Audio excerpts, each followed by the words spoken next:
ఓం శ్రీ గురుభ్యో నమః. రామాయ రామభద్రాయ రామచంద్రాయ వేదసే రఘునాథాయ నాథాయ సీతాయ పతయే నమః.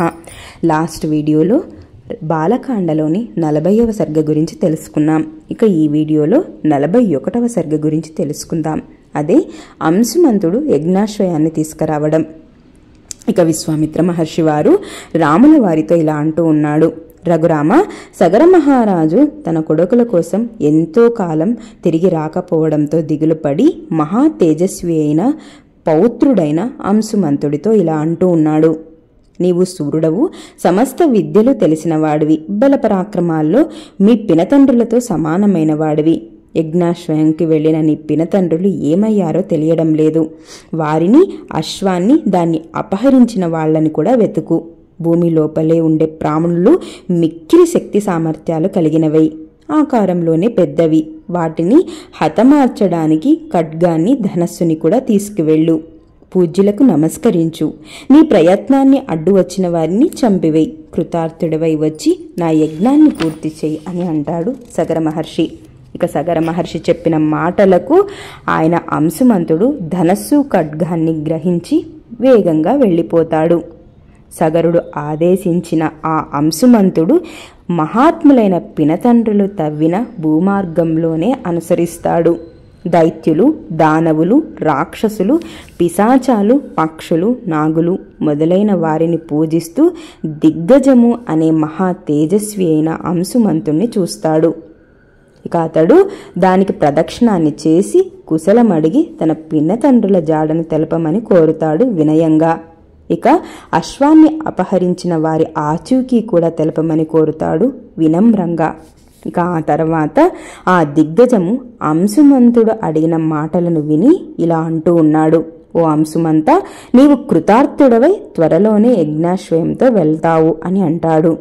దిగ్గజము పలికిన మాటలను విని అతడు క్రమంగా దిగ్గజాలన్నింటినీ వినయపూర్వకంగా ప్రశ్నిస్తాడు.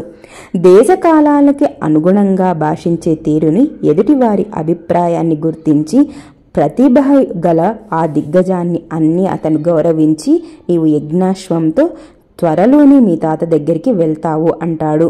ఇక త్వరగా అంశుమంతుడు ఆ దిగ్గజం పలికిన మాటలను విని తన పినతండ్రుల భస్మ రాశి అయి పడి ఉన్న చోటికి వెళ్తాడు.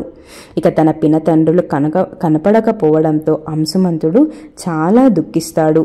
వారి మరణ వార్త విని ఏడుస్తాడు. దుఃఖముతో ఆ నరశ్రేష్ఠుడు అక్కడ సమీపంలోనే అటూ ఇటూ యజ్ఞాశ్వయాన్ని కూడా చూస్తాడు. ఇక తన పినతండ్రులకి తర్పణాలు వదలాలని సంకల్పించుకుంటాడు. అందుకు మహాతేజస్వి అయిన జలం కోసం అటూ ఇటూ చూస్తాడు, కానీ జలాశయం మాత్రం కనపడదు. ఇక ఆ తర్వాత తన నిశిత దృష్టిని ప్రసరింపచేసి తన పినతండ్రులకు మేనమామ అయిన వాయు వేగం కలవాడైన ఖగరాజు అయిన గరుక్మంతుడు కనపడతాడు అంశుమంతుడికి. ఆ మహాబలశాలి అయిన వైనతేయుడు అతనితో ఇలా అంటాడు. ఓ నరోత్తమ, శోకించొద్దు. నీ పినతండ్రుల మృతి లోకహితం కోసమే జరిగింది. మహాబలశాలులైన నీ పినతండ్రులు మహానుబాహుడైన కపిలుడి కోపాగ్నికి దగ్ధమయ్యారు. వీరికి లోక మర్యాద అనుసరించే తర్పణాలను విడవాలి. గంగానది హిమవంతుడి జ్యేష్ఠపుత్రిక. ఆ గంగాజలంలో నీ పినతండ్రులు తర్పణాలు విడుచు. భస్మ రాశిగా మారిన ఈ పినతండ్రులు లోకపావనమై గంగ పవిత్రం చేస్తుంది.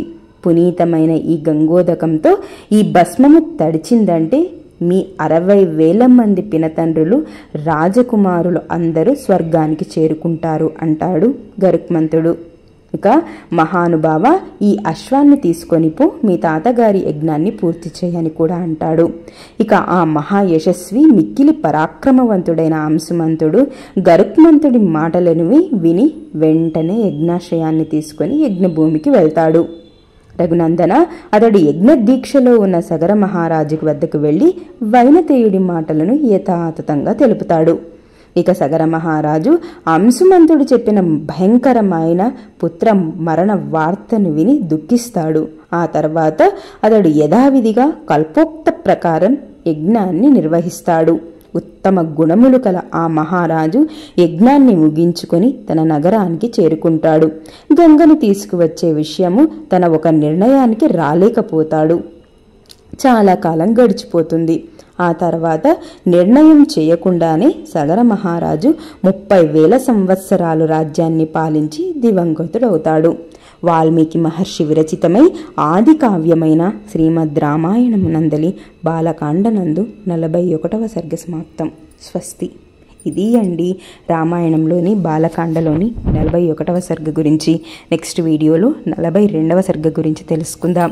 ఈ వీడియో కనుక మీకు నచ్చితే లైక్ చేయండి, షేర్ చేయండి.